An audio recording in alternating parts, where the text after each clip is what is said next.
Hello, everyone, and welcome to our live coverage of the latest mission from Vandenberg Space Force Base. I'm Will Robinson Smith, reporter with Spaceflight Now. So good to have you with us on this Wednesday. We're broadcasting, as we always do, from the Spaceflight Now News Bureau here at NASA's Kennedy Space Center.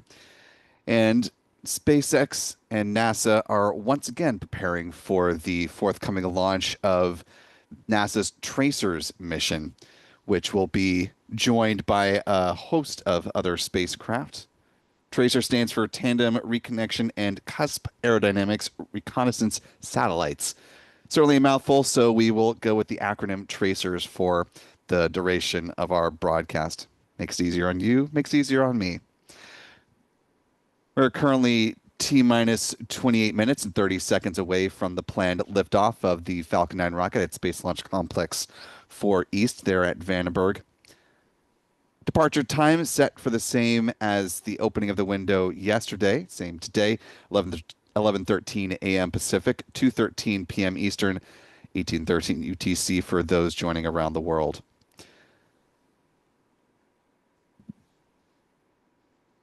As we're getting things going, I want to thank the little more than 1,000 of you who are watching with us live as we go once again to hopefully see this Falcon 9 take flight.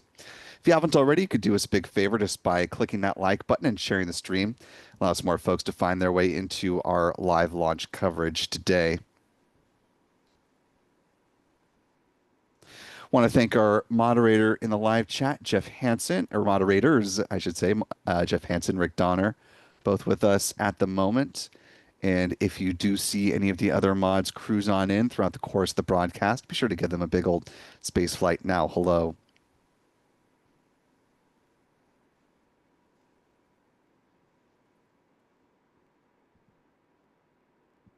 Looks like we also may be joined periodically by Callistia Lee at certain points throughout the course of the broadcast. I also want to thank one of our channel members, Cumulus Granatus, for helping to answer folks' questions in the live chat as those come up.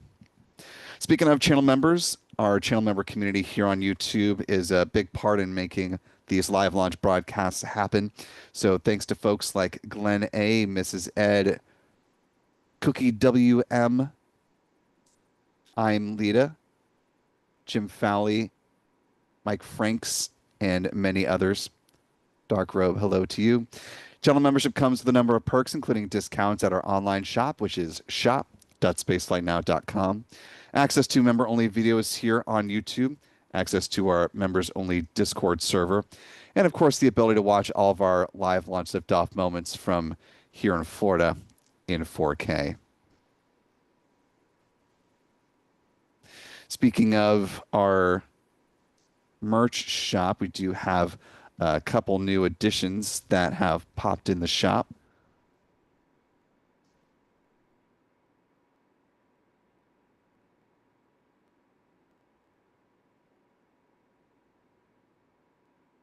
Right now, you can find, among other things, the mission patches for some important upcoming flights. We've got most recent of those coming up here in the future is the Crew 11 patch, which you can see on the far left. Of course, you got Artemis 2 as well now in our shop, and the most recent cargo flight that headed up to the International Space Station, that was CRS 32.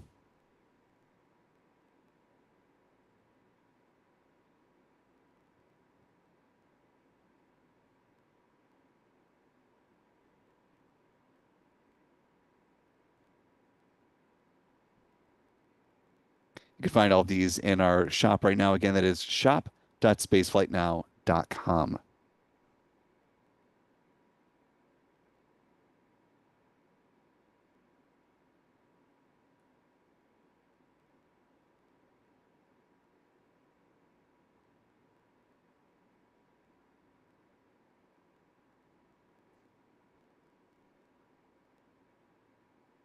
Last little bit of housekeeping here as we roll on with a little less than 25 minutes to go. If you have a comment or question about this mission or other goings on in the realm of space or space flight, or you just like to offer a little bit of support this Wednesday, you can use the YouTube Super Chat feature to have your comment or query elevated for discussion. And not only will you be helping us with what we do here at Spaceflight Now, but it'll offer a little bit of points of conversation as we go on through the course of the broadcast. And it's always great to hear what's on your mind and in your hearts. 24 minutes on the clock right now as we're progressing towards the liftoff of this Falcon 9 rocket.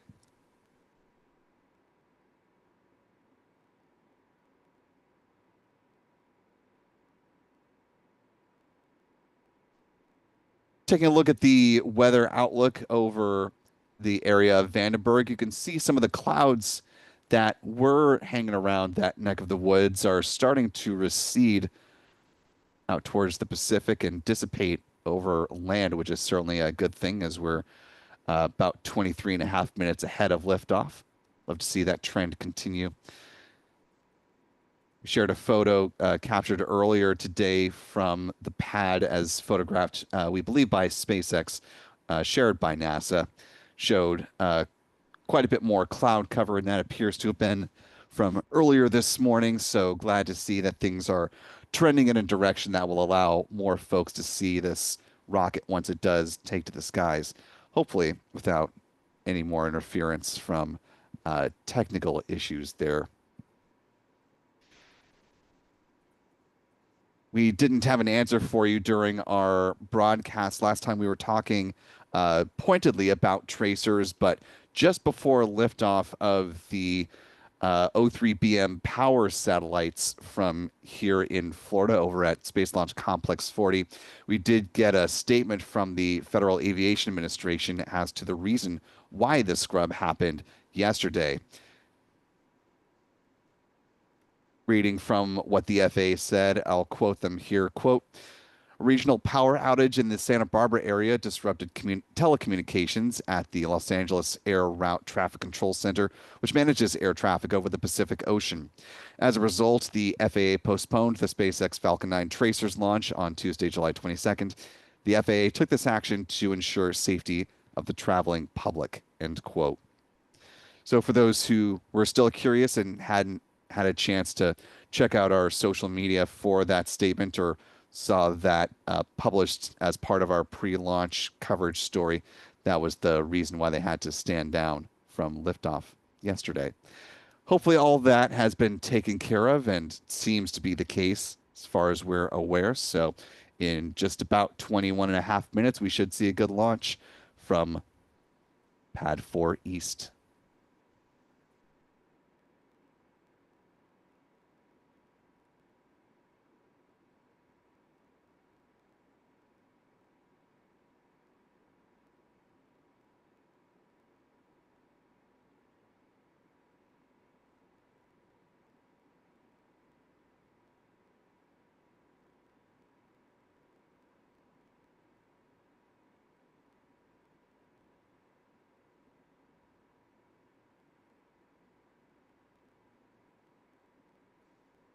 Our Spaceflight Now editor, Stephen Young, is running the technical operations of our broadcast today.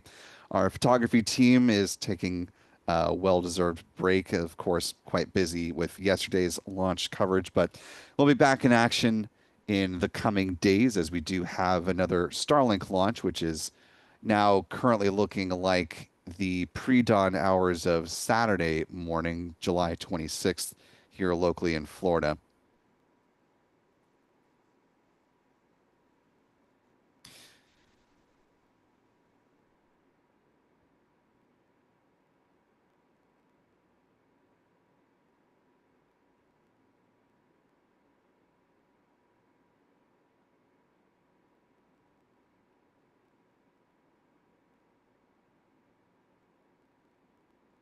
As SpaceX continues to progress through the countdown today, let's go ahead and talk about the milestones that they've already walked through and what is still remaining outstanding. So let's talk about the countdown timeline here. Of course, we know that the SpaceX launch director did give the go-ahead for the start of fueling, which happened around the T-minus 38-minute mark. That was followed by the beginning of tanking, beginning at T-minus 35 minutes, With the loading of RP-1, a rocket-grade kerosene on board the Falcon 9's first and second stages, liquid oxygen began flowing on board the first stage as well at that point. T-minus 30 minutes is when cryogenic helium began loading on board the pressure vessels for the Falcon 9's first stage. Second stage came up a few minutes afterwards. The helium is used to pressurize the main propellant tanks during flight. T-minus 23 minutes when the second stage RP-1 tank topped off. Most recently, and the process that SpaceX is currently in, is the strong back chill down. SpaceX thermally conditioning the feed lines there at the pad ahead of second stage liquid oxygen load. The so-called big vent will last another couple minutes now at this point, setting up for the next event, the loading of liquid oxygen on board the rocket's second stage LOX tank, and that's coming up at the 16-minute mark. Shortly thereafter, we should get pad-level views of the Falcon 9. Moving right along at the 7-minute point in time, that's when the engine chill will begin. SpaceX flowing a small amount of liquid oxygen through the plumbing and turbo pumps, helping to protect the engines from the risk of thermal shock and damage during startup. 6 minutes out, the first stage RP-1 tank is full. Then at T-minus 4.5 minutes, we'll see the strong back retraction. That's when the clamp arms just beneath the payload fairings will open up. And then the strong back, otherwise referred to as the transporter erector, will recline about 13 degrees away from the Falcon 9 rocket. And here at Vandenberg, it stays in that position up to and through liftoff. 3 minutes out, the first stage LOX tank is full. Same is true on the second stage, about a minute afterwards, at which point the Falcon 9 rocket is fully loaded with 1 million pounds of propellant. In the final 60 seconds, as we hear the call that the Falcon 9 is in startup, control of the countdown is handed over from the ground sequencer to the Falcon 9's onboard flight computers, and the propellant tanks are brought up to flight pressure. SpaceX launch director will then give their go for liftoff at 45 seconds out. The engine ignition command is issued at T-minus 3 seconds, and if all 9 Merlins are healthy and ignite as expected, the command will be given for the hold down clamps to release the Falcon 9 rocket for a T0 liftoff. Once again, coming up at 11:13 a.m. Pacific, 2:13 p.m. Eastern, 18:13 UTC, or in 17 minutes and counting.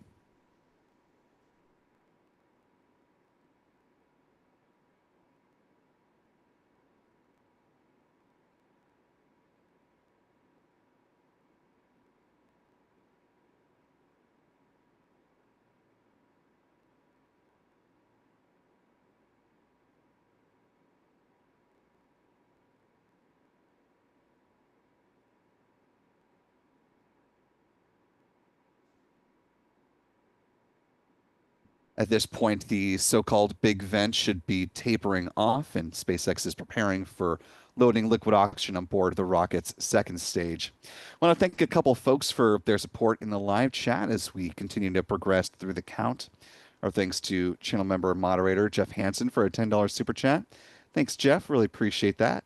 Jeff says, go Vandy, go SpaceX, go Falcon 9, go Tracers, Godspeed 1081. 1081 is the tail number for the booster that is supporting today's mission. It's getting ready to fly for a 16th time.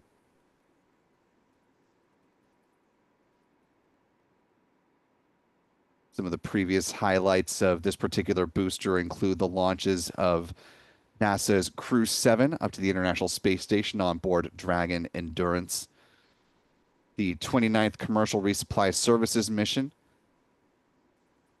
NASA's PACE spacecraft, as well as the European Space Agency's EarthCare, both climate monitoring satellites, as well as several Starlinks, of course, along the way, and Transporter 10 and Transporter 13, two rideshare missions that carried dozens of satellites each. This is a rideshare mission, of course, with the Tracer satellite being principal among them. Here's an artist's rendering of those two satellites as they orbit the Earth in a sun-synchronous polar orbit. These satellites will be spaced so that they pass through the cusps on the north and south pole regions of the Earth about 10 to 120 seconds apart. We'll talk much more about the Tracer's mission, what they're going to accomplish as we roll on through, but want to give you a peek at what they looked like before encapsulation into the Falcon 9 payload fairings, which you'll see live here momentarily. It's the Tracer's team standing in front. Proud accomplishment to get to the point of encapsulating those satellites along with 9 others, making up multiple other missions that are on board. And this is the mission patch for Tracers as designed by SpaceX.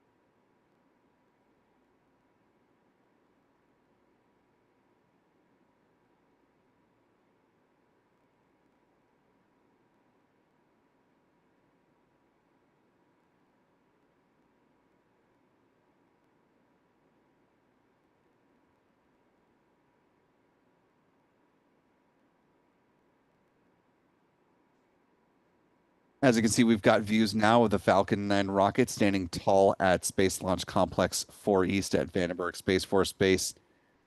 Looks like a beautiful day there at Vandenberg. Those clouds you can see far off coast, and so we should have some really nice views at liftoff.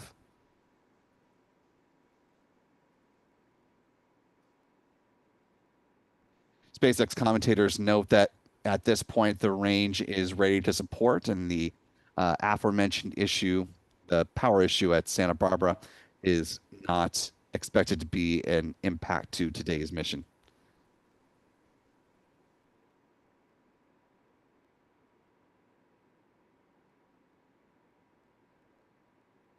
Ready with the video.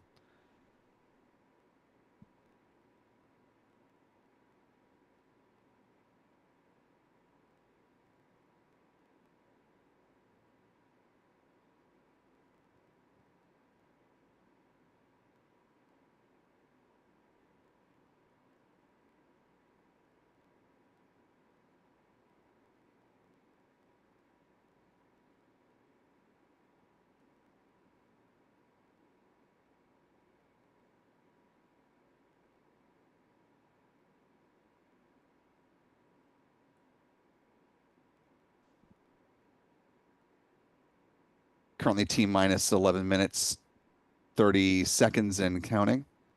Coming up next will be the engine chill, the 9 Merlin 1D engines to the base of the Falcon 9 rocket.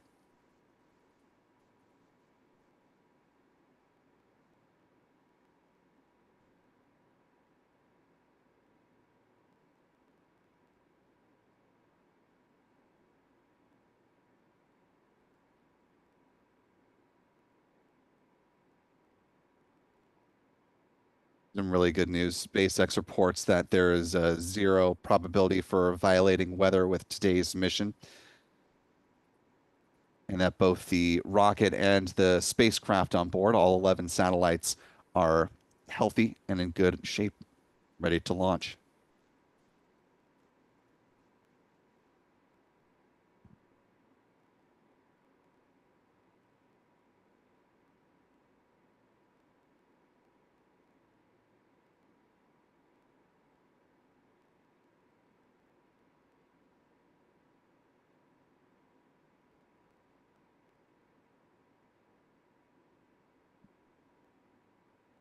As SpaceX prepares to launch the Tracers mission, let's go ahead and get an overview of this now.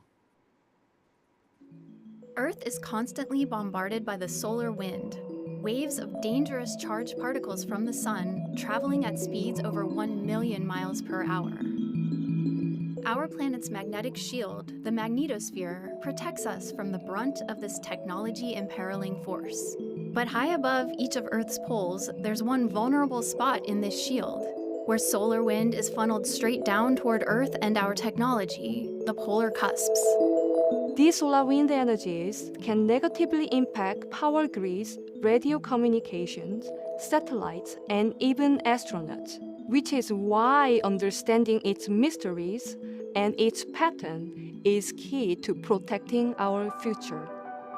To better understand these space weather effects, NASA is launching a new mission called Tracers.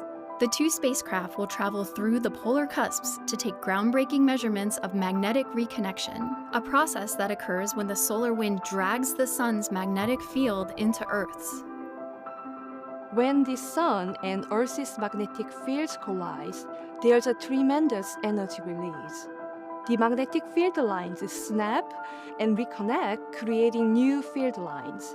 This process, known as magnetic reconnection, sends highly energized particles in new directions, including down toward the Earth. Reconnection is very difficult to observe directly because it occurs on small scale compared to the vast size of Earth's magnetosphere.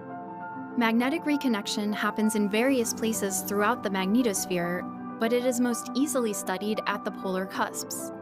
When the solar wind slams into Earth's magnetic shield, it's here at the cusps that the impacts reverberate. By flying through the polar cusps, tracers will be able to directly study the signatures of magnetic reconnection, helping scientists better understand and prepare for the impacts of space weather on Earth. As we understand that and are able to model it, we're able to get more accurate in terms of how we protect against it and then what we are doing in order to mitigate those risks. Scientists have caught a glimpse of magnetic reconnection in the polar cusps before, giving us clues about this process. NASA's TRACE-2 was one such mission that launched a pair of sounding rockets briefly through Earth's northern polar cusp in 2018. TRICE took really good data, one low flyer, one high flyer, and it took a snapshot of the Earth system in one state. It proved that these instruments can make this kind of measurement and you can get this kind of science.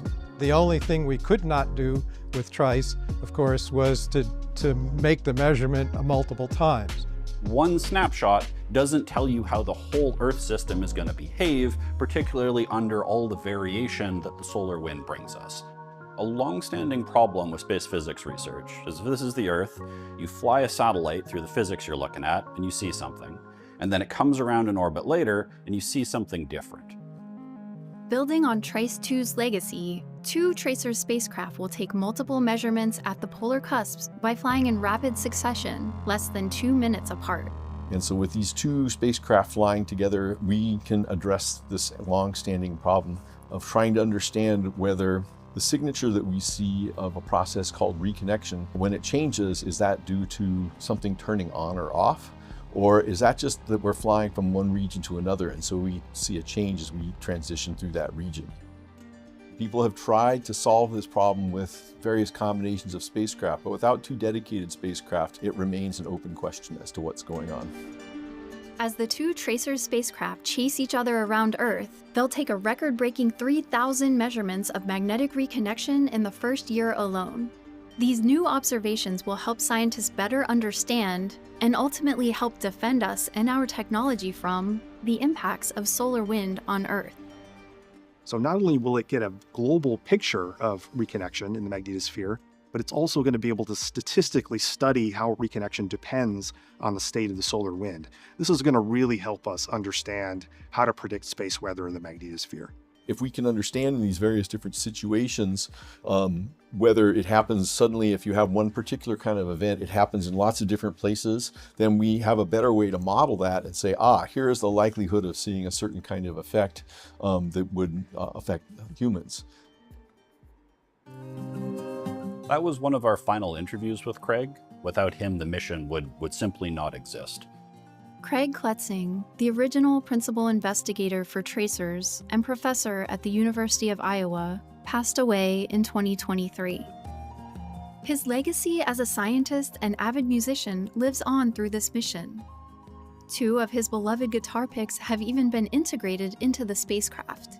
So when Tracers launches, there's a little physical piece of Craig, his curiosity, his ingenuity, and his zeal that will go to space one more time.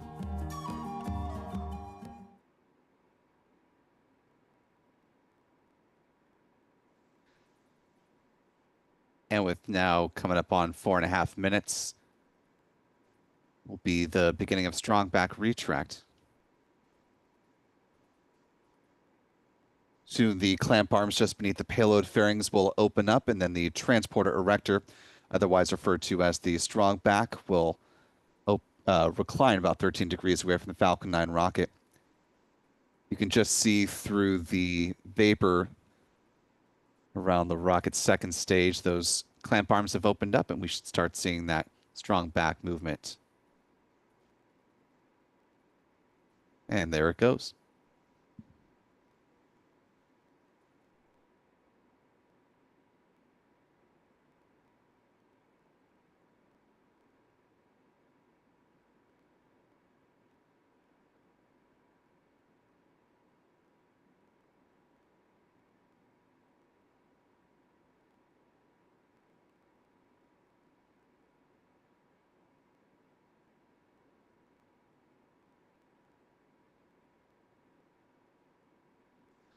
Coming up in just about 20 seconds or so will be the conclusion of first stage liquid oxygen loading.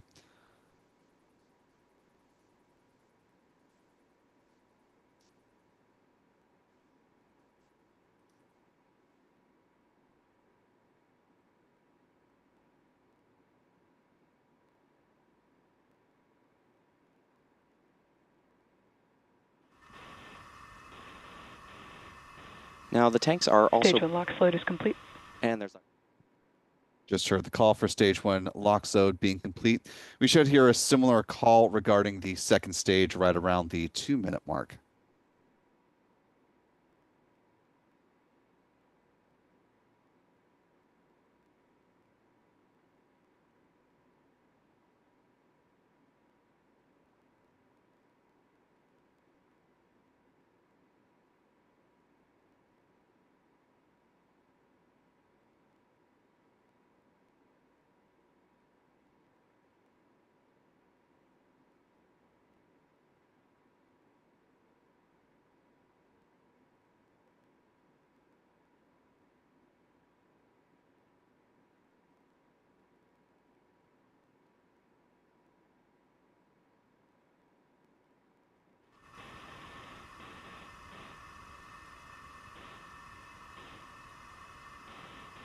Now you may have also Stage noticed... 2 LOX load is complete. And there's that call.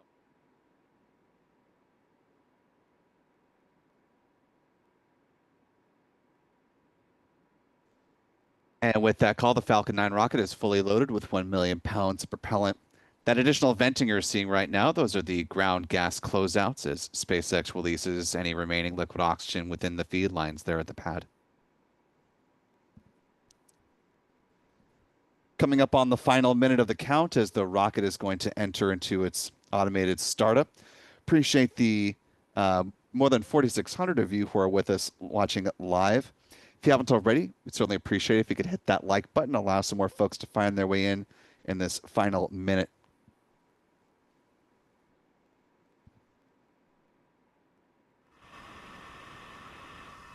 Falcon 9 is in startup. And with that good call, we are just awaiting the SpaceX launch director to give their go for launch, which is coming up in the next few seconds. Fingers crossed. LD is go for launch. And with a good go for launch call, we are now a little more than 30 seconds away. So we're going to step back on our commentary, listen in with you for this final half a minute of the count, and we'll be back with you on the other side.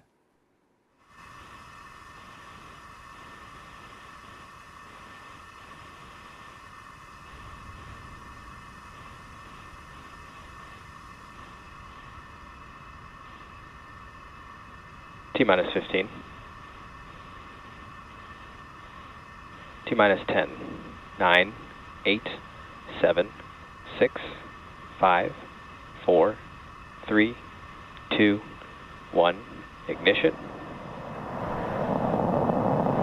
And liftoff. Go SpaceX, go tracers.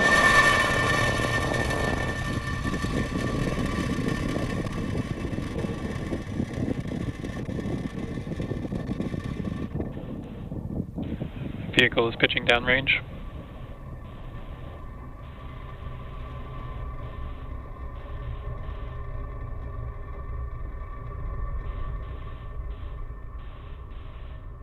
At T plus 30 seconds and counting, Falcon 9 has successfully lifted off from Space Launch Complex 4E. After clearing the tower, we now tilt or gimbal the engines to initiate a roll maneuver, which you may notice here in that Stage 1 camera view. Falcon 9 power and telemetry are nominal. Now this enables the vehicle's antennas to stay in the best position for communicating with the ground.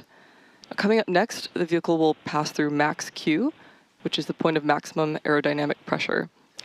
Vehicle is supersonic. And the engines will throttle down ahead of this to reduce M1D chamber pressure is nominal. To reduce load. Max Q. And there's that call out for max Q. Now the Merlin engines are back at power and we're out of the throttle bucket. From here on, even though velocity is rapidly increasing, the atmospheric density is decreasing, resulting in less loads on Falcon 9.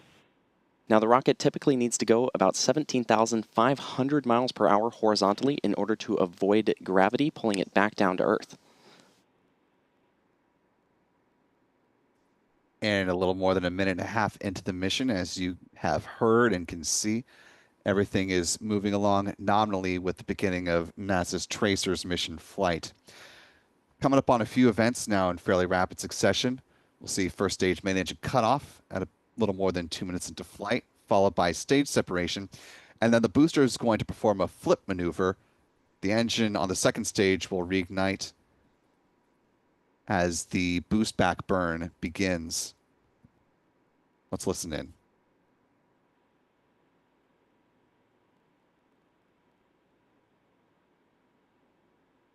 Main engine cutoff. Stage separation confirmed.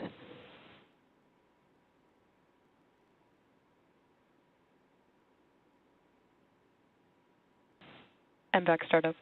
Stage 1 boost back startup. And there we heard callouts for the successful main engine cutoff, stage separation, saw that stage 1 flip, second engine start 1, and the boost back burn. Coming up next will be the fairing deployment on the second stage. Both halves of the fairing flying today are flight proven, with one flying for its 14th time and the other for its second time. They'll be picked up today by our West Coast fairing recovery vessel.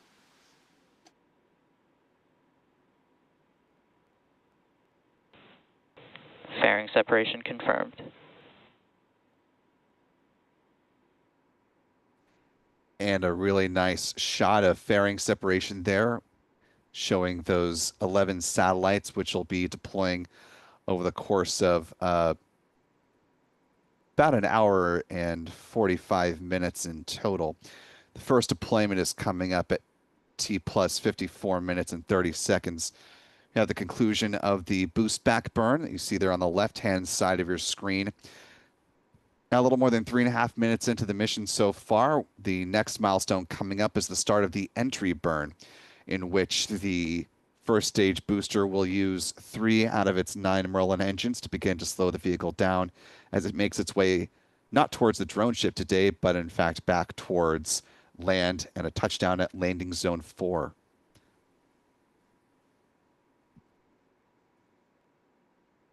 A good touchdown at that landing site would be the 27th land landing in California and will be the 479th booster landing to date. If you yourself are in the area of Vandenberg Space Force Base, or you have some friends or family, you might want to shoot them a quick text just to let them know that they could very well hear a sonic boom as the booster makes its way back towards land and makes a touchdown.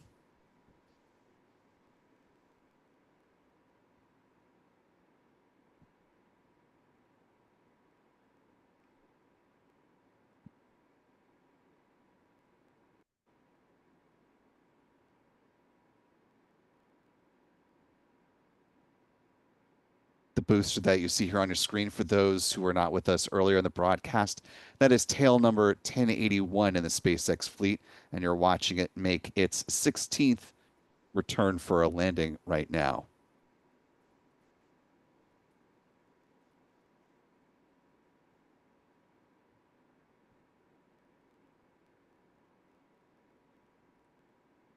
Could follow along with the telemetry of both the first and second stages at the bottom left and right corners of your screen, respectively. Just a little more than 30 seconds now to the start of the entry burn. Those occasional puffs you're seeing between the hypersonic grid fins on the Falcon booster, those are the cold gas thrusters that the booster uses to help adjust its attitude or positioning as it makes its way back down towards landing zone 4.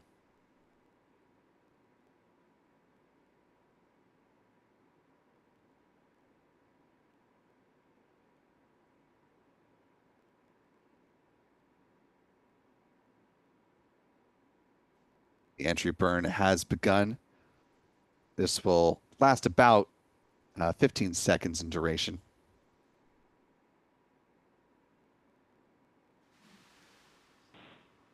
Stage 1 entry burn shutdown.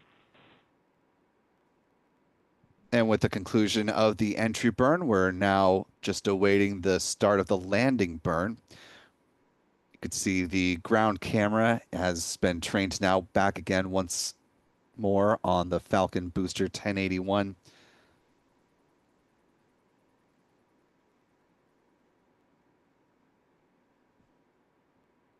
The first stage flight termination system has been safed, no longer needed at this stage in flight. A landing burn set to begin in about 10 seconds. Let's listen in.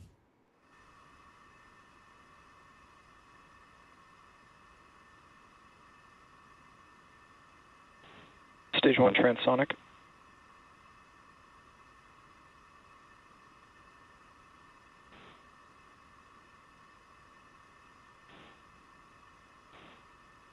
Stage 1 landing burn.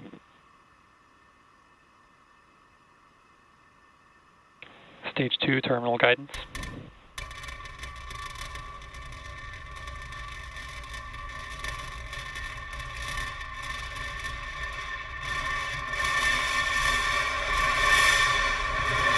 Stage 1 landing leg deployed.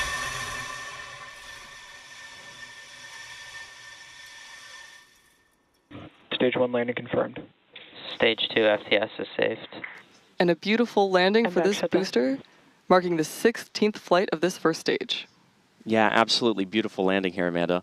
Now, in the meantime, Falcon 9's second stage is continuing its first burn of the mission, and we expect it to shut down just after T+8 minutes. And as a reminder, the MVAC engine on the second stage will be completing 4 separate burns today Nominal orbit insertion. before we deploy. And a good call for nominal orbit insertion. The engine has concluded its first burn. It will actually perform 4 burns in total before making its final satellite deployment.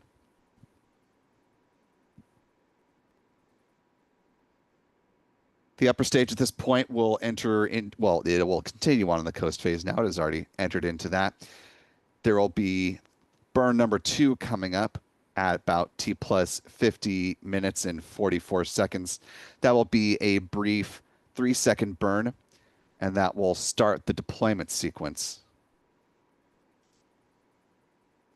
At least the first deployment sequence.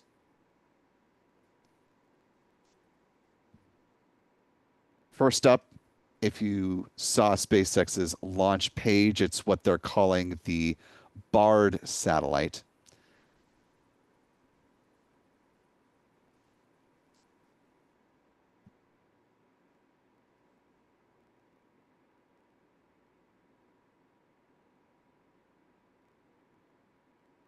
BARD satellite is actually the PEX demonstration.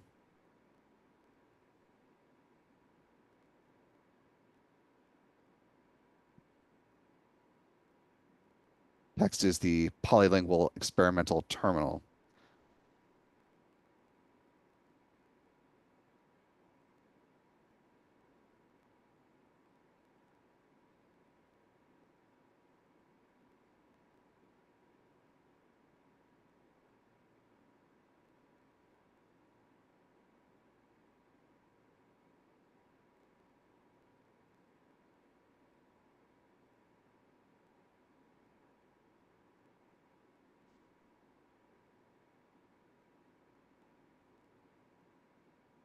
Also during that first part of the deployment sequence is the REAL satellite.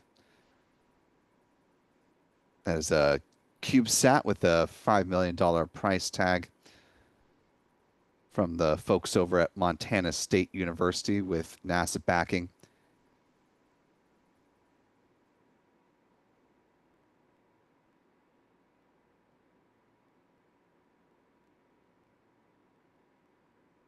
REAL stands for relativistic electron atmospheric loss.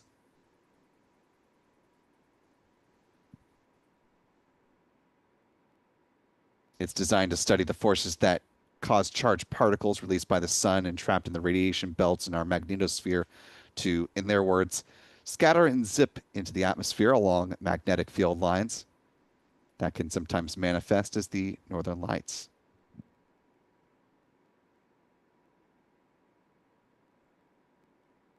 This is a more dynamic release schedule for this particular mission. So we're going to go over the now post-launch timeline, as it were.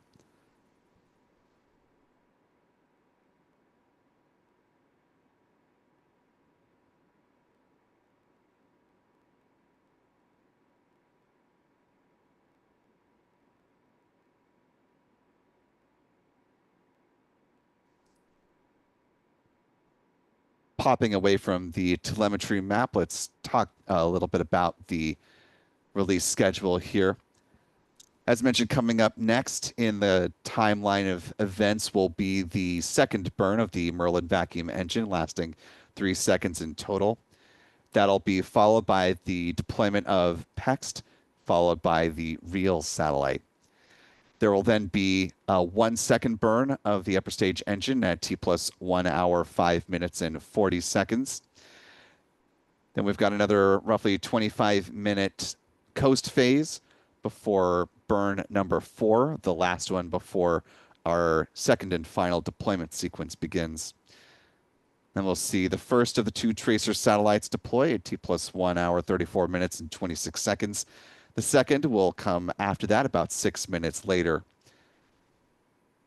That will be followed by a satellite called Athena Epic, which we'll talk more about here in just a few minutes.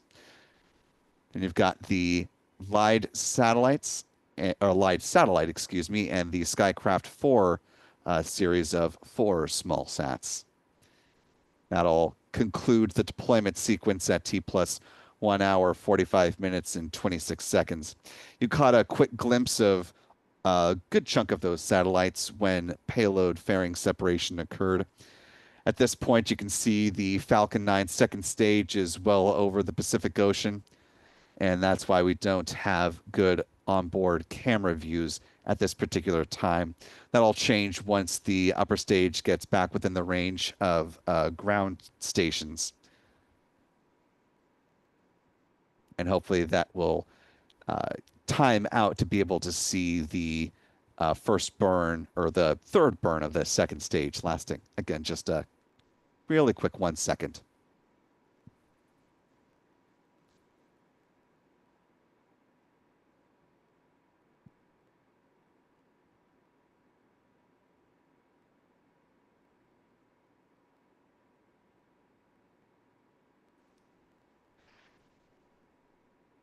Before we continue our discussion about the payloads on board, I want to thank a few more folks for your support today. Thanks to Vic Wood for a $2 super chat. Thank you, Vic. Channel member Chuck Close with a very generous $25 super chat. Thank you so much, Chuck. Really appreciate that level of support today and for being with us once again. Also, speaking of channel members, Grandpa Jim Pondu has been a member with us for a full year now at the pad leader level, who says much love to the Spaceflight Now team and our mods. Thank you, Jim. Glad to have you with us for a full orbit around the sun. Also, thanks to Glenn A for upgrading their membership to the mission specialist level. Really appreciate that, Glenn. And we sincerely thank those of you who are able to upgrade channel membership. It allows us to keep our base level price where it is and allow more folks greater accessibility to channel membership and its perks.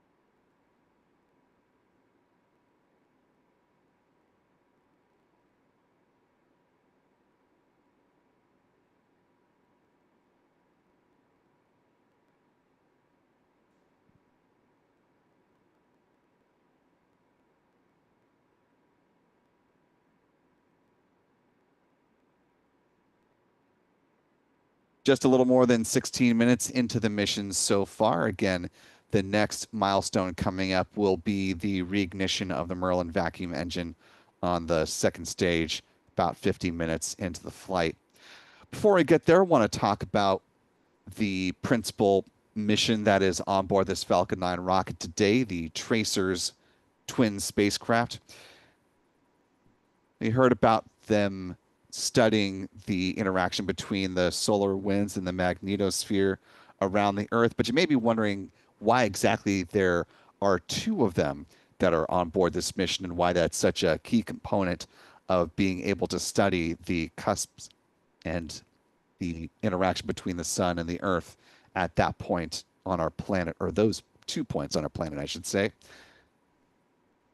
Want to go now to a bit of tape from the principal investigator from the University of Iowa and the project scientist for the Tracer's mission. So let's go ahead and listen into their explanation of why exactly it's so important for Tracers to live up to their name and have Tandem satellites.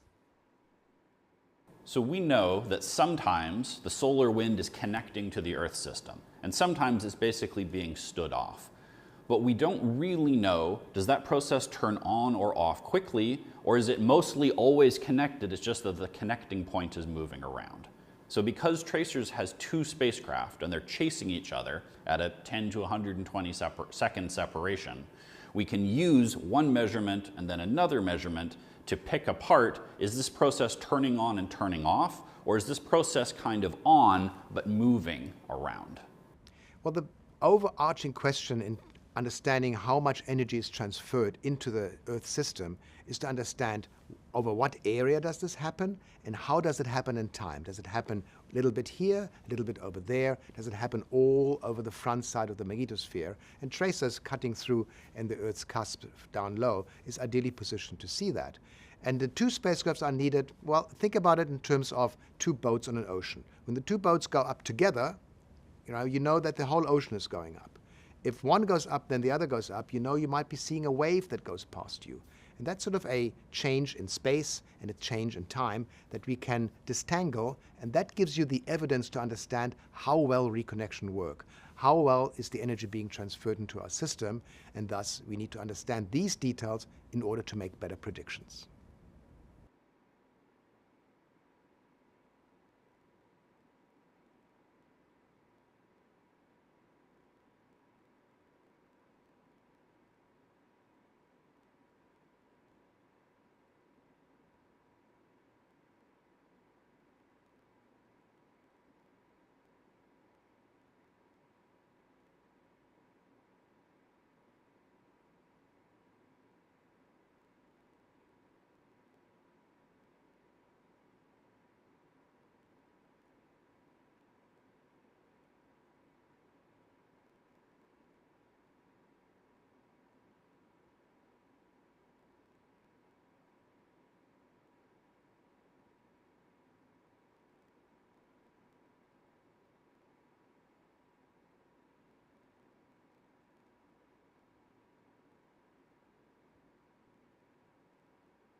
Time now T plus 20 minutes and 30 seconds.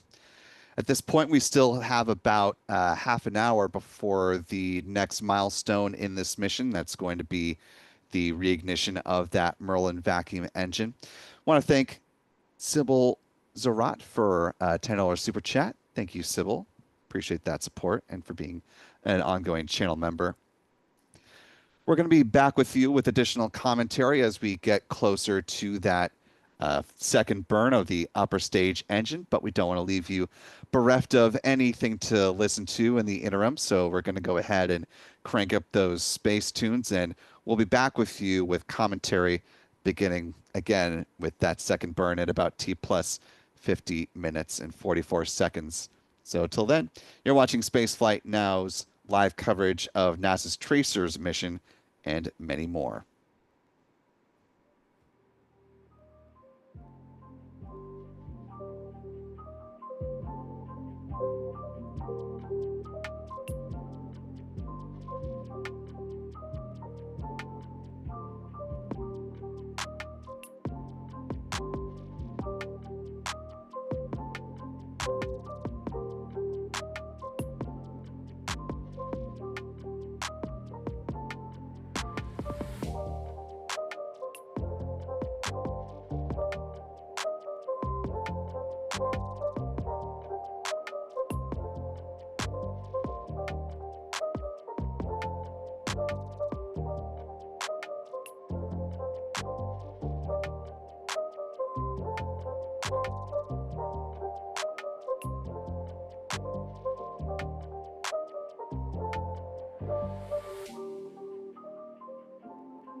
And welcome back to Spaceflight Now's live coverage of NASA's Tracers mission, along with multiple other payloads that are currently on board the Falcon 9 rocket. You're watching live telemetry data at the moment. We are currently T plus 49 minutes, 18 seconds and counting to the mission. We are just on the cusp of the upper stage engine, getting ready to perform its second out of 4 planned burns. And here you go. We've got, just for a brief moment in time there, a glimpse of the upper stage engine.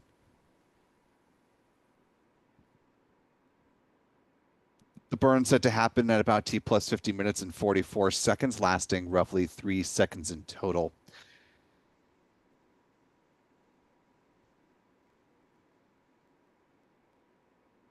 SpaceX commentators confirm that things are moving nominally on this mission. The flight continues to be as expected as the upper stage approaches the island of Madagascar off the African continental coast.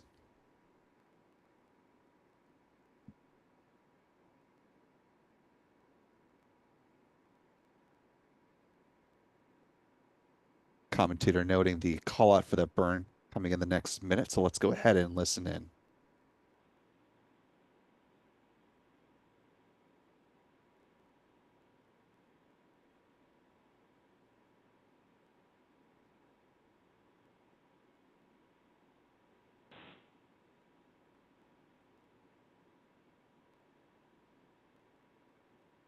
Nominal orbit insertion.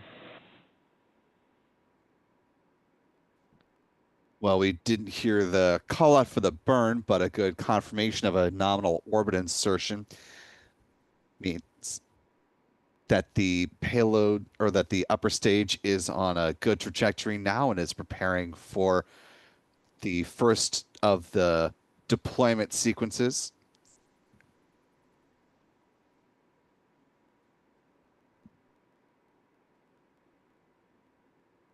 Taking a look at the upper stage, the payloads that are on board.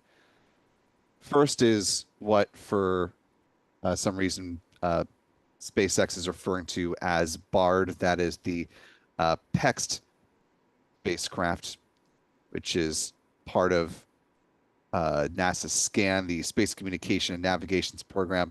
PEX is, of course, another acronym which stands for Polylingual Experimental Terminal.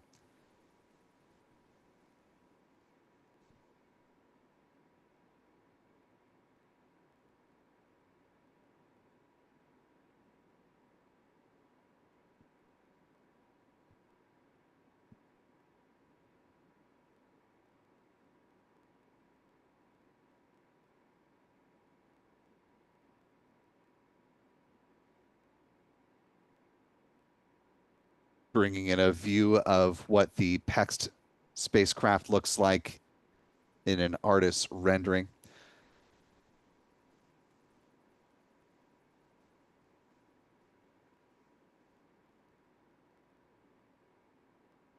This is part of NASA's Wideband Terminal Project in collaboration with Johns Hopkins Applied Physics Lab. You can read all about the various payloads that are on board this mission, but this spacecraft was built on the S-class bus from York Space Systems. As NASA looks to retire the TEDRA system, they are looking at various commercial options in order to communicate with various spacecraft and space stations that are going to be in low Earth orbit coming up in the future. PEX has a roughly $20 million price tag over the course of its roughly 5-year lifespan. The initial demonstration, that will be just about 6 to 9 months, and it's going to be communicating with a couple of commercial satellite systems that are currently on orbit and one that is in the process of building out, and that is the O3BM power constellation. We're coming up on the deployment of PEX here in the next minute or so. According to the SpaceX timeline, that's about T plus 54 minutes.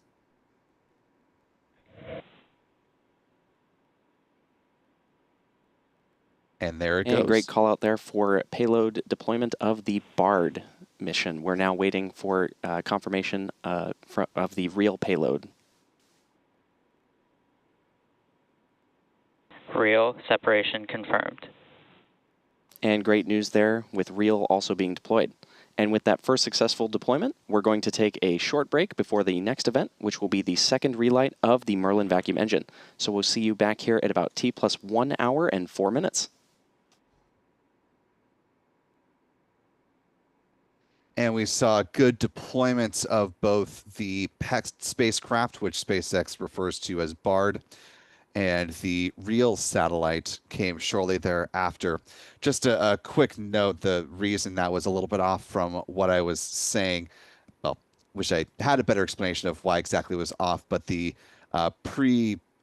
published timeline for events is off from what we've seen now with a couple of milestones here with the SpaceX mission.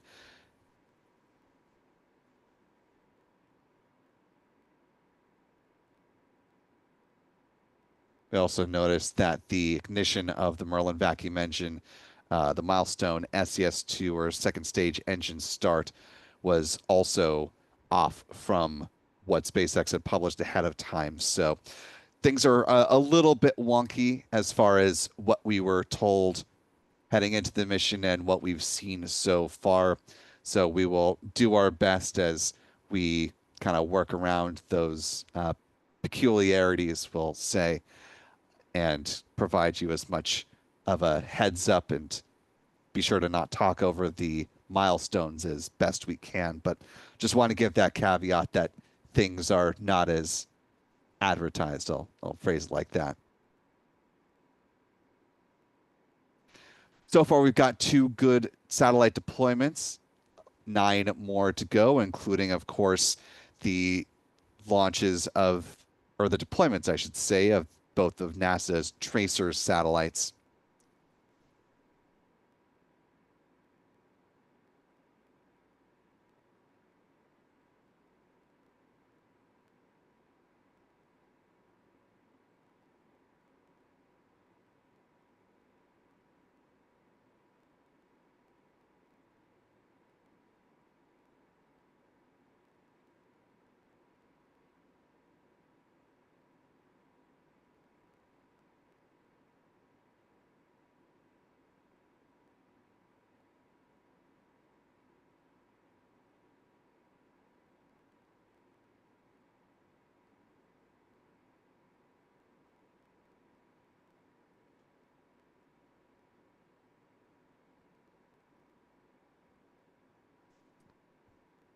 As we get ready to see the deployment of the 2 tracer satellites coming up here, according to the SpaceX published timeline, I'll say it like that, the first tracer satellite is set to deploy in a little more than a half hour from now at T plus 1 hour, 34 minutes, and 26 seconds as published. We'll see when the exact deployment time ends up being. In between those, or that event and where we are right now, there will be 2 more burns of the upper stage engine. First one coming up at T plus 1 hour, 5 minutes, and 40 seconds. Again, as published ahead of launch by SpaceX. We'll see when exactly it does hit, but somewhere in that ballpark. That is purported to be a brief 1-second burn. There will be 1 more burn, the 4th and final pre-deployment burn, as advertised at T plus 1 hour, 30 minutes, and 7 seconds. Again, set to last 1 second in duration. Want to go to a bit more tape from the project scientists for the Tracers mission. As many of us here in the Northern Hemisphere got to witness, there were some pretty far-reaching and beautiful auroras that were seen in 2024 as a result of some very strong geomagnetic storms. And the Tracer spacecraft are going to be able to help study the auroras and the phenomena that elicit that. So want to go to the words from the project scientist for Tracers to talk about how these 2 tandem spacecraft can help better predict these geomagnetic storms and what that'll mean for us here on Earth. What Tracers helps you to understand is what makes a storm big in the way it affects us here at Earth. The energy flow, the energy that's contained in the charged particles from the sun, and it carries with it a magnetic field. When that interacts with the Earth, it's a complex interactions, and sometimes a lot of energy gets transferred, sometimes little energy gets transferred. Tracer sits at an altitude in the polar cusp, which has a direct entry into the solar wind. So it's like a mirror of what happens out far in space. So you can measure down below all the varying conditions that lead to something being a really big storm or a very small storm. And this is still something we do not know, and in terms of predictions, is something we have to know if we want to get better at it.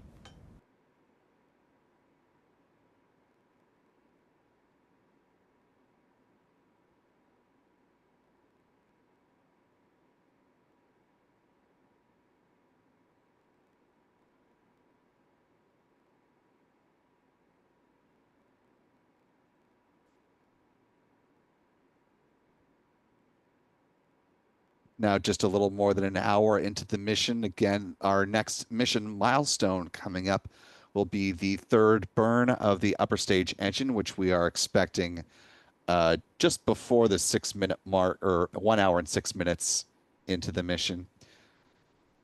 Again, I'll throw the asterisk on. That is when the SpaceX timeline says it will happen, but we'll be ready for it either way.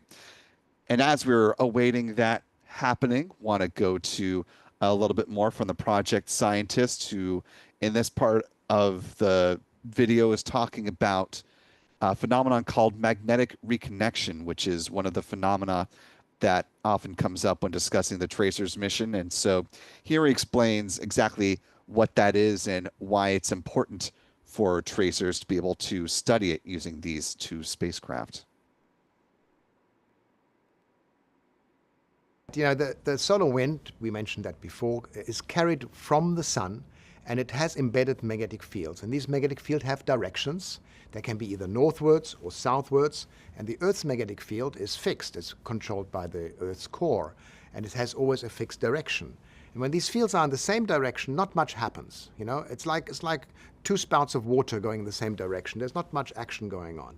But when they are in opposite directions and meet, and if you think about two water spouts being pointed at each other, where they meet, particles get redirected in all sorts of directions. And that's kind of what we talk about a magnetic reconnection, where these field lines can reconnect and the particles that are tied to them can enter the Earth's system, can go all the way down to the atmosphere where you give aurora. They can cause large currents that give you all the other geomagnetic effects that we talked about before.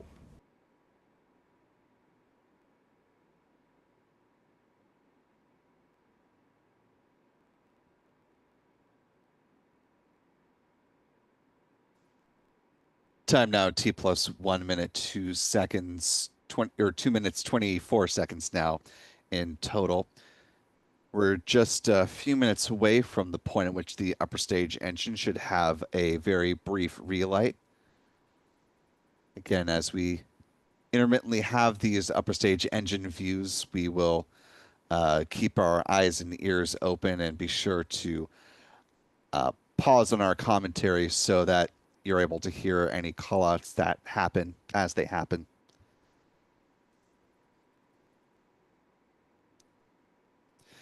Our next launch that we're expecting from here in the States is going to be another Starlink mission that's set to go up off of the Space Coast, currently targeting the morning of Saturday, the 26th. That'll be Starlink 10-26.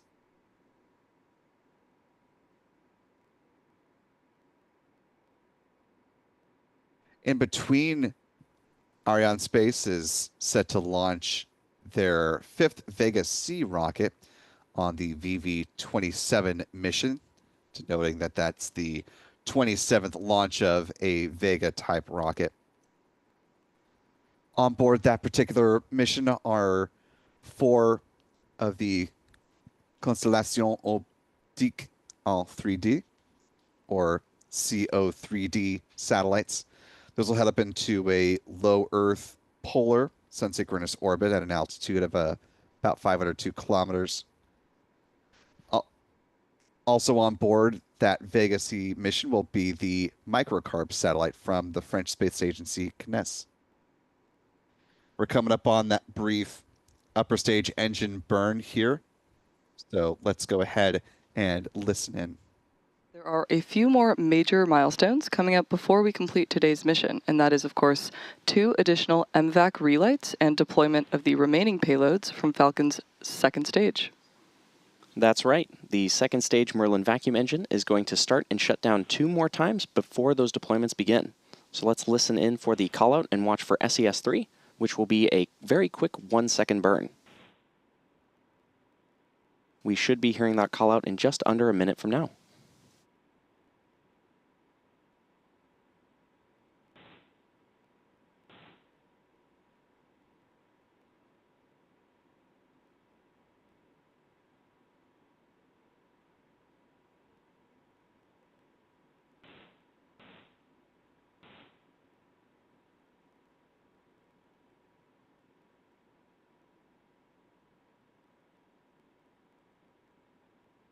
Now, as a reminder, we'll have one more burn of the MVAC engine, and then that'll be followed by our additional deployment events, and we'll be deploying 2 tracer satellites, Athena Epic, Lyde, and then Skycraft.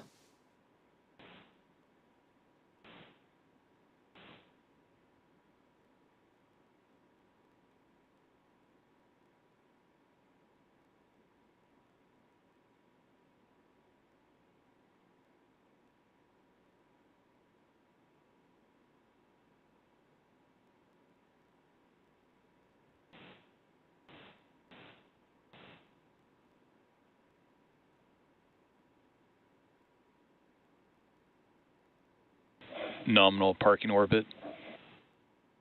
Good call out there, and that 1 second burn completed successfully. So with that, we're going to take another break before we come back for second engine start 4, and then the next payload deployment, which is expected around the T+1 hour and 34-minute mark. In the meantime, enjoy the views. And as you just heard, they do have one more upper stage burn, about an hour and a half post liftoff. So coming up in a little less than 25 minutes from now.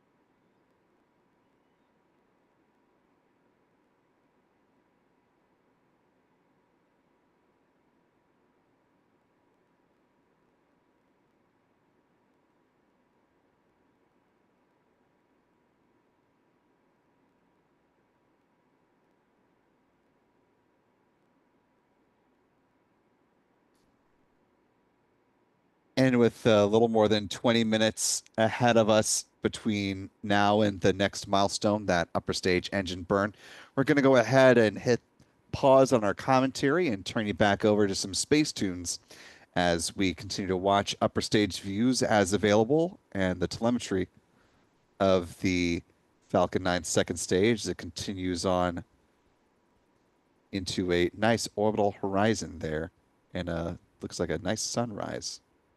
You're watching Spaceflight Now's live coverage of NASA's Tracers mission on board a SpaceX Falcon 9 rocket, heading over the Mediterranean as we speak.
And welcome back in. If you're just now joining us or rejoining us, you're watching Spaceflight Now's live coverage of NASA's Tracers mission, a rideshare flight of a Falcon 9 rocket from SpaceX, featuring not only the twin Tracers spacecraft, but also 9 others that are hitching a ride on board this Falcon flight that lifted off from Vandenberg Space Force Base an hour and 22 minutes ago. You can see the Falcon 9 upper stage traveling over the North Pole as we speak. Tracer stands for Tandem, Reconnection, and Cusp Electrodynamics Reconnaissance satellites. And part of their mission is to study the cusps, or the region in the North and South Pole parts of the world, where the particles from the sun's solar wind can interact with the Earth's magnetosphere and create geomagnetic storms, among other effects.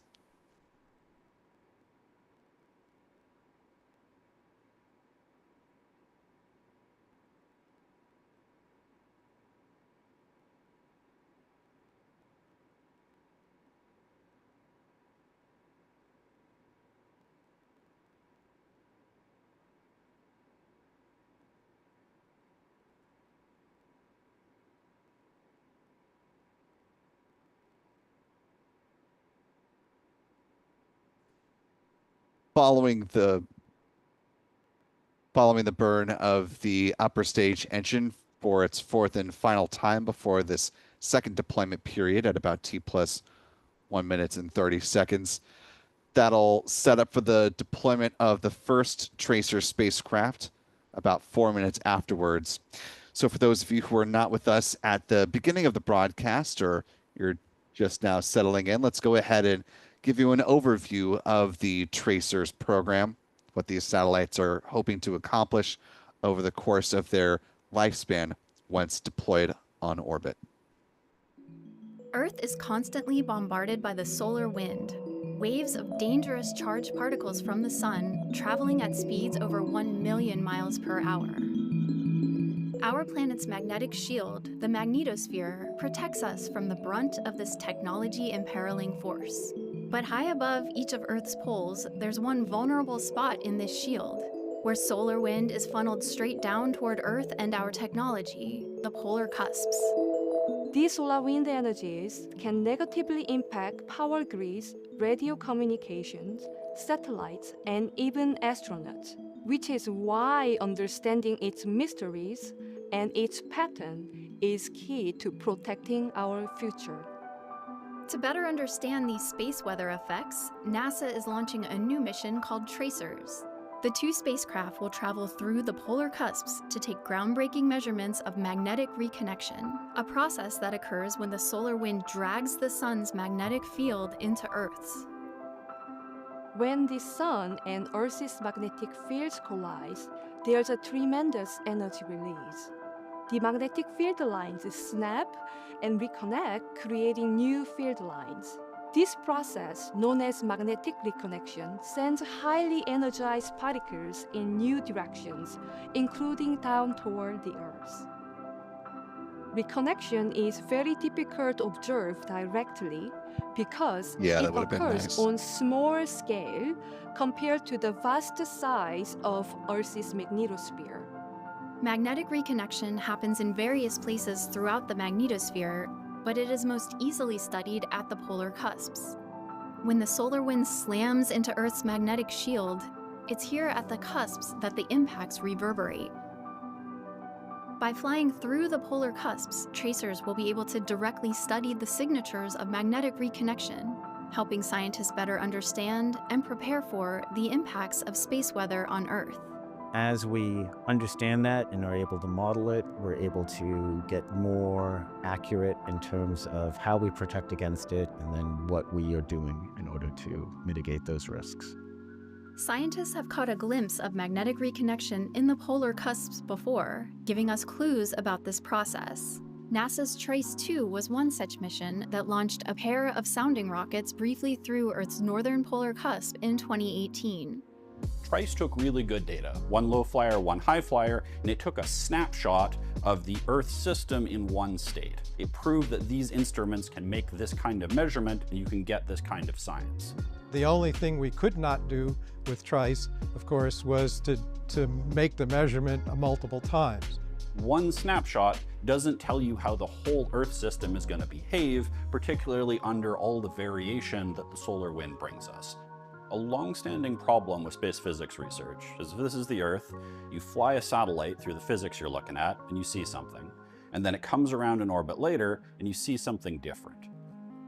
Building on TRICE-2's legacy, 2 Tracer spacecraft will take multiple measurements at the polar cusps by flying in rapid succession, less than 2 minutes apart. And so with these 2 spacecraft flying together, we can address this long-standing problem of trying to understand whether the signature that we see of a process called reconnection, when it changes, is that due to something turning on or off? Or is that just that we're flying from one region to another and so we see a change as we transition through that region? People have tried to solve this problem with various combinations of spacecraft, but without 2 dedicated spacecraft, it remains an open question as to what's going on.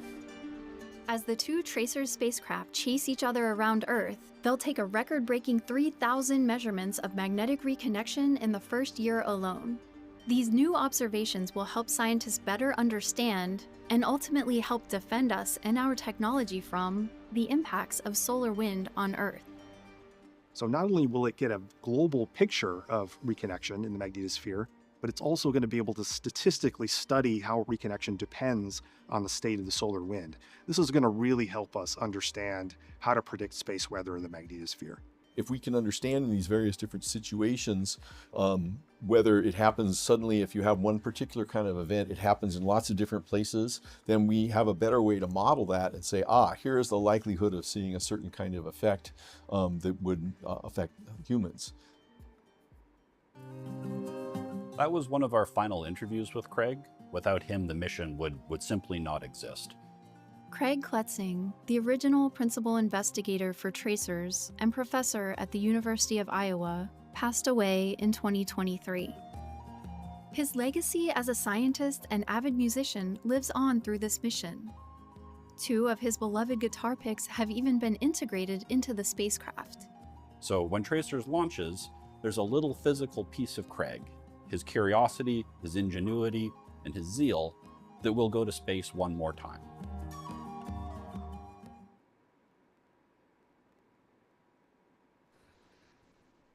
And we are just now on the cusp of the 4th and final pre-deployment sequence burn of the upper stage engine.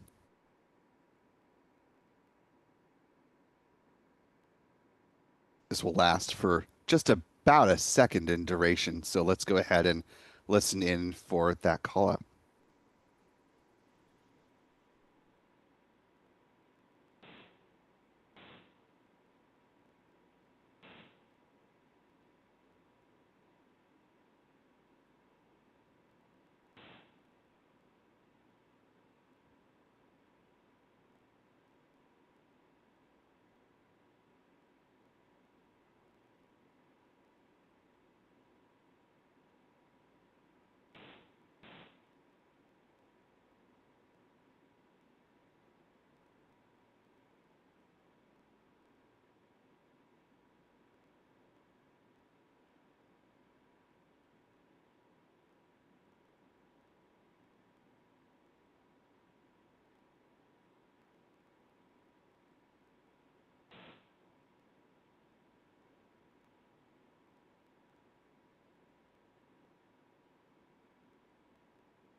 Nominal orbit insertion. And there we heard and saw nominal orbital insertion of the MVAC engine. Now coming up next will be the deployment of the first of the 2 Tracer satellites. Now, TRACER stands for Tandem, Reconnection, and Cusp Electrodynamics Reconnaissance Satellites, and it's a tandem satellite mission that will study how the solar wind interacts with Earth's magnetosphere, the region around Earth dominated by our planet's magnetic field. This is becoming more important because space weather events can affect our power grids and communication satellites and create potentially hazardous conditions for astronauts.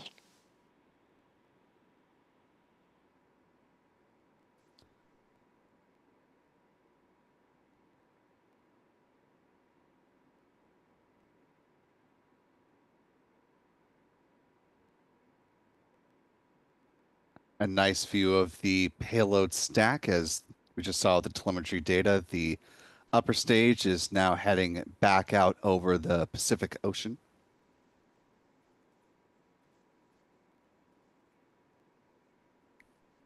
Coming up to the deployment of the first Tracer satellite. That's going to happen, according to the SpaceX timeline, in roughly 2 minutes from now. The second Tracer satellite will deploy about 6 minutes afterwards.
Tracers SV2 separation confirmed.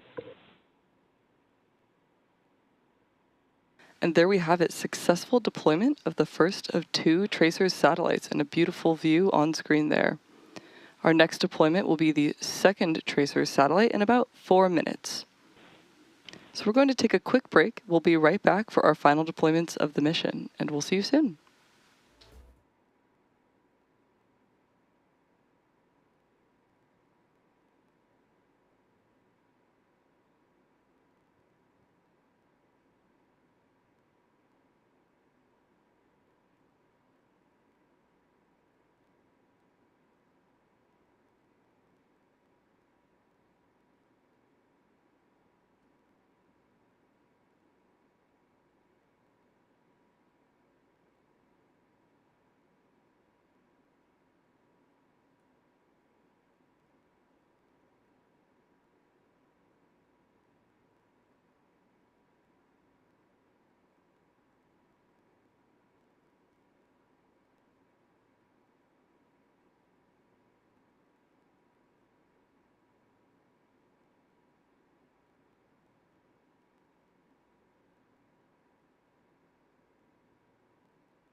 And as we just saw moments ago, the successful deployment of the first of two of NASA's tracer satellites.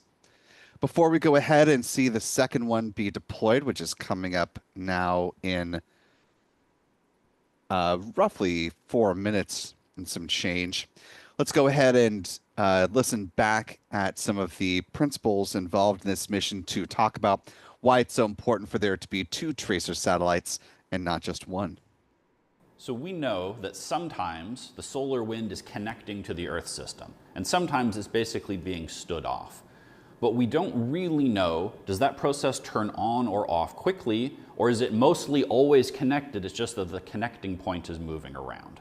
So because Tracers has two spacecraft and they're chasing each other at a 10 to 120 second separation, we can use one measurement and then another measurement to pick apart, is this process turning on and turning off, or is this process kind of on but moving around? Well, the overarching question in understanding how much energy is transferred into the Earth system is to understand over what area does this happen and how does it happen in time. Does it happen a little bit here, a little bit over there? Does it happen all over the front side of the magnetosphere? And tracers cutting through in the Earth's cusp down low is ideally positioned to see that. And the two spacecrafts are needed, well, think about it in terms of two boats on an ocean. When the two boats go up together, you know that the whole ocean is going up. If one goes up, then the other goes up, you might be seeing a wave that goes past you. And that's sort of a change in space and a change in time that we can disentangle, and that gives you the evidence to understand how well reconnection works. How well is the energy being transferred into our system, and thus we need to understand these details in order to make better predictions.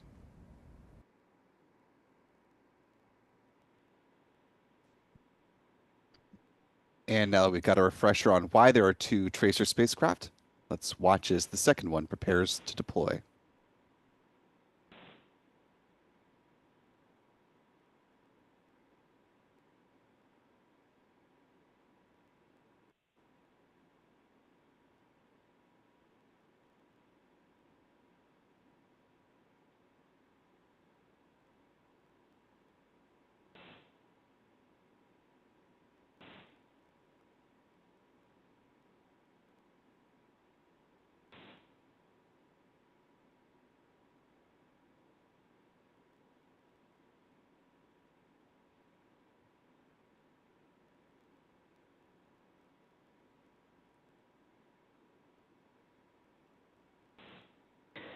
Tracers SV1 separation confirmed. There we heard confirmation of successful deployment of the second Tracers satellite. Beautiful live view on your screen. As a reminder, these twin satellites will measure magnetic reconnection a record-breaking 3,000 times, helping scientists better understand and prepare for the effects of the sun on Earth. Now, we have one more deployment sequence to go, which includes the Athena Epic, LIDE, and Skycraft payloads, deploying in a little under 4 minutes. We're going to take another quick break, and we will be right back for the final stretch. See you soon.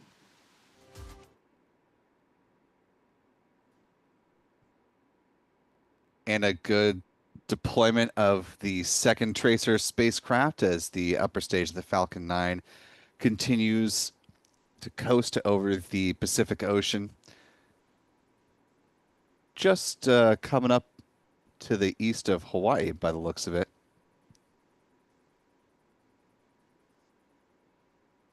The next part of the deployment sequence is coming up at roughly T+1 hour, 44 minutes and 46 seconds.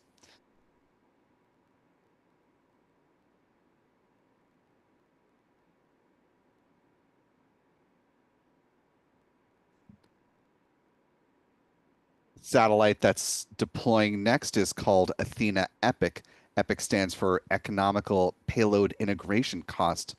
This is a small satellite, small sat that is being spearheaded in part by NASA's Langley Research Center in Virginia. Before we go ahead and see Athena Epic deploy, let's take a quick overview look at this particular mission in this video produced from the folks at Langley. Athena, the payload, rose out of an opportunity here at NASA Langley Research Center. Our center director came up with a challenge to the center of what can you build to potentially fly in 7 months, which is a game changer. We don't build anything that fast. So we came up with this idea of using residual flight hardware from the Ceres instrument to take certain elements of that, reconfigure it into a small payload that could be integrated on this platform. So Athena is an exciting opportunity within the space community to look at new ways of doing business for the government, an all-government approach to look into small satellites and how to more rapidly, more economically, more reliably put assets on orbit for remote sensing. Look at the health of the Earth, to look at other observations that other agencies may want to make to get a view of the Earth as a system. Our government partners are NOAA and Space Force. And our industry partner is NovaWorks. They're our space vehicle provider, or what's typically called the bus. Traditionally, if you have a satellite bus and you have a payload, they're kind of two very different entities. So with this approach, with this HiSat approach, they have a lot of capabilities internal to the modules. For Athena, instead of carrying our own processors, we're using the processors on the hyper-integrated satellites to control things like our heaters and do some of the control functions that would typically be done by a processor on a payload. So it's this merging from an instrument and a bus to what I'm calling a sensor craft. It's a more integrated approach. Athena has been a great success. We've demonstrated the ability to reconfigure. We've demonstrated how to work with other government partners with Space Force and NOAA, how to best bring value to the American taxpayer and to make better observations moving forward. So that's really the essence of what we're trying to do.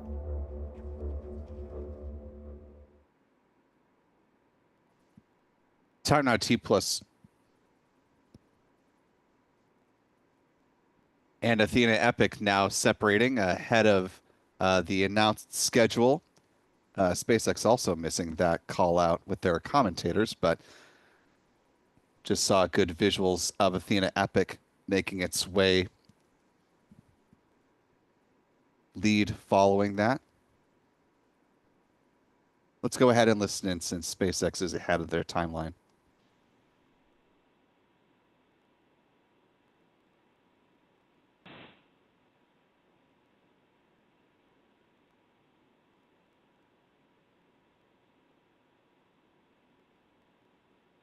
Skycraft 4, stack of 5 ATM spacecraft, separation confirmed.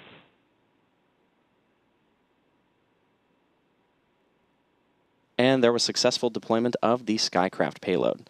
Now, first of those was Athena Epic. Manifested and integrated by SEOPS, it is a Department of Defense Space Test Program mission containing a DoD experiment and NASA Langley provided payload.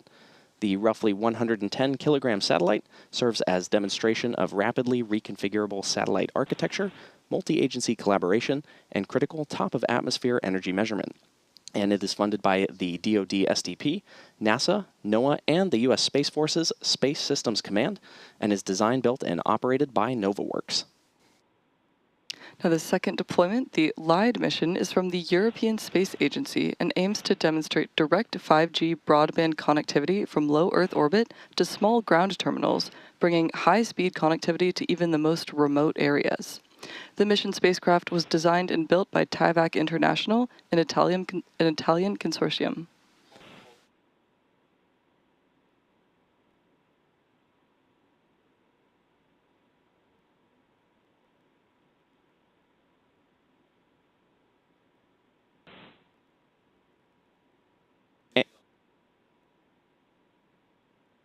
And lastly, we had the Skycraft payload. Skycraft recently developed a new deployment concept aimed at maximizing launch efficiency and is testing a new deployer for their payload after completing extensive ground testing on today's mission.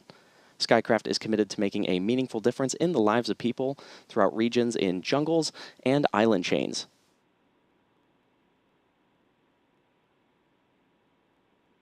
And with that final successful deployment, that'll bring our webcast to a close. We'd like to thank NASA's Launch Services Program for entrusting us with today's mission and all of our customers that flew today, as well as the range for their support. And with a good deployment of all of the payloads on board the Tracers mission, want to go ahead and play you one final video before we start to wrap things up. This is a quick overview of the Skycraft mission as was described, this was the last of the payloads that were deployed. It happened so fast, but this was a stack of 5 satellites that all deployed as one, and then they will separate after this initial deployment. Skycraft is designed to help bring air traffic control capabilities to a space-based platform. So with a video from Skycraft, let's go ahead and give them a chance to explain what they're trying to do. Skycraft's space-based air traffic management service will increase air traffic efficiency and address gaps in surveillance and communications. Utilizing over 200 satellites in a constellation, the space-based service will track aircraft globally. Currently, ADS-B coverage is limited by the availability of ground-based infrastructure. Space-based ATM can track aircraft traveling over oceanic and remote areas.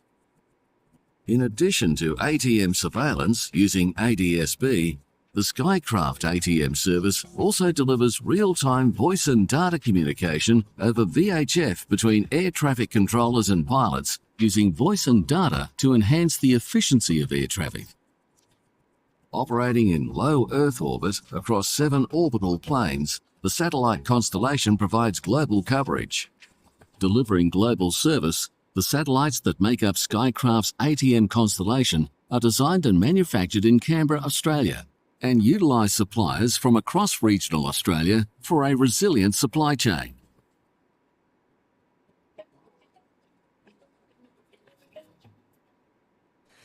And with that final overview from Skycraft, we're just about ready to call it a day here. We're going to go ahead end as we always do with a look at the mission stats as they currently stand, with not only a good liftoff and landing of the first stage booster, but a successful deployment of all the spacecraft on board this mission.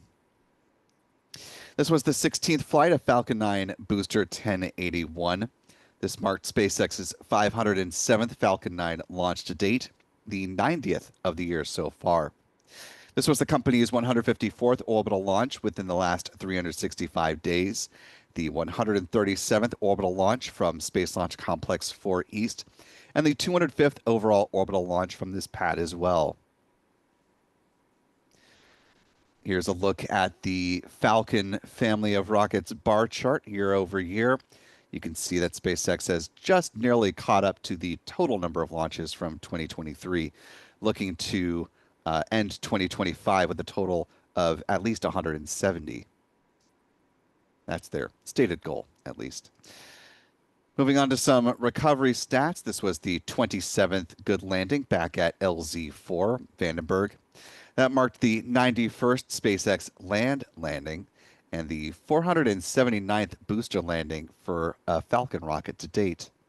Finally, with some industry stats, this was the 32nd orbital flight from the Golden State of California, the 95th orbital launch from U.S. soil, the 105th orbital launch from U.S. Rocket Company, and the 155th orbital launch around the globe. 3 orbital mishaps so far on the year, and here's where our pie chart currently stands.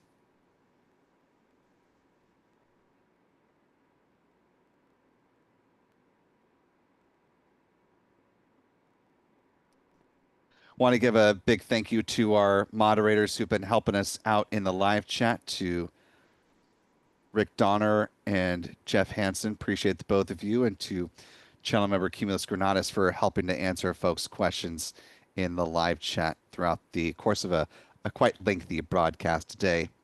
Big thanks in general to our channel member community for making these live launch opportunities possible. Thanks to our Spacefly Now editor, Stephen Young, for running the technical operations of the broadcast today. Most importantly, thanks to you for wherever you've been watching from.